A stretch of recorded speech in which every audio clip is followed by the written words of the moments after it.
আসসালামু আলাইকুম। আজকে আমি ভীষণ সুস্বাদু করে দুধ আর চিনি দিয়ে ক্ষীরকদম মিষ্টি বানিয়ে দেখাবো। এই ক্ষীরকদম মিষ্টি খেতে কিন্তু দারুণ টেস্টি হবে আর খুবই সহজ বানানো। যে কেউ খুব সহজভাবে বানিয়ে নিতে পারবেন।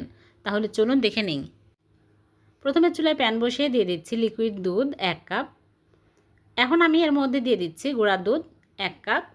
ভালো করে নেড়েচেড়ে ঘন করে নিতে হবে, অনবরত নাড়তে থাকবো। তারপরে চিনি দিয়ে দিচ্ছি 2 চামচ। নাড়া কিন্তু থামানো যাবে না, কন্টিনিউ নাড়তে থাকতে হবে। আস্তে আস্তে ঘন হতে শুরু হয়েছে, এরকম ঘন করে নিতে হবে, ঠান্ডার পরে আরও শক্ত হয়ে যাবে। এখন আমি এই অবস্থায় চুলা থেকে নামিয়ে নিব। চুলা থেকে নামিয়ে একটা প্লেটে ঢেলে নেব। ঢেলে হালকা গরম থাকতে আমি এরকম করে মথে নিচ্ছে। সাথে সাথেই ভালো করে মথে তারপরে এরকম করে অল্প অল্প করে নিয়ে আমি ছোট ছোট করে মিষ্টি শেপ দিয়ে নিচ্ছি। ছোট ছোট করে বল বানিয়ে নিচ্ছি। আর হাতে ঘি লাগিয়ে নিতে হবে, তাহলে বানাতে সুবিধা হবে। এরকম করে সবগুলো আমি ছোট ছোট করে বানিয়ে নিব।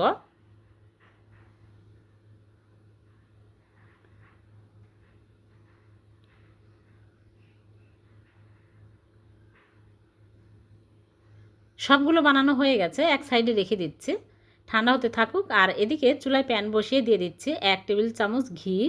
ঘি যখন গরম হয়ে যাবে তখন এর মধ্যে দিয়ে দিচ্ছি সুজি। এখানে আমি 1.25 কাপ সুজি দিয়ে দিচ্ছি। সুজি দিয়ে হালকা আঁচে নেড়েচেড়ে কিছুক্ষণ ভেজে নেব।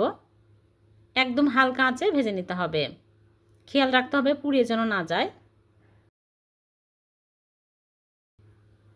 তারপরে দিয়ে দিচ্ছি চিনি 1/3 কাপ আর সামান্য লবণ দিয়ে দিচ্ছি। দিয়ে ভালো করে নেড়েচেড়ে নিব।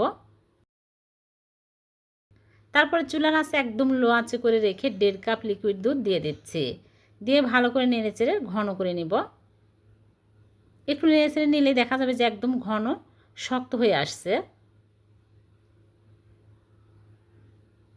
খুবই টেস্টি এই মিষ্টিগুলো আর খুবই সহজ বানানো।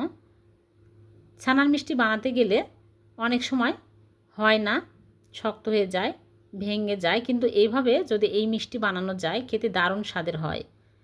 তারপরে চুলা থেকে নামিয়ে আমি প্লেটে ঢেলে ভালো করে মথে নিচ্ছি।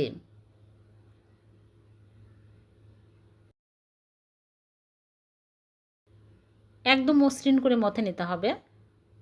মথা হয়ে গেলে আমি এইরকম করে নিয়ে চেপে চেপে বাটির মতো করে তারপরে যে বলগুলো বানিয়ে রেখেছি ওই বলগুলো একটা করে দিয়ে ভালো করে মুখটা আটকিয়ে নেব।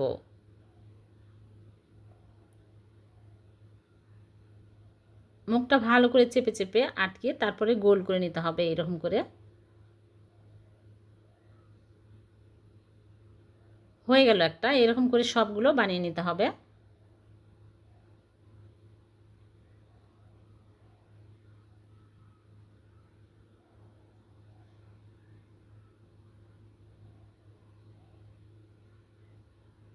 সবগুলো এরকম করে আমি বানিয়ে নিয়েছি।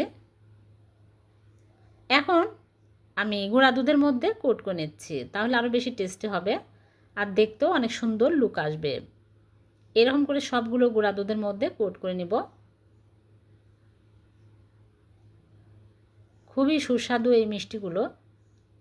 এই মিষ্টি যদি একদিন বানিয়ে খান তাহলে মনে হবে প্রত্যেক দিন বানিয়ে খায়, এতটাই মজার হয়েছে। একটা কেটে দেখাচ্ছি,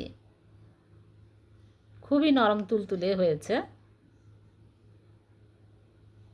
কেটে নিলাম, কেটে এখন আমি পরিবেশন করে আপনাদেরকে দেখাচ্ছি কতটা সুস্বাদু এই মিষ্টিগুলো। আপনারা বাড়িতে অবশ্যই ট্রাই করবেন।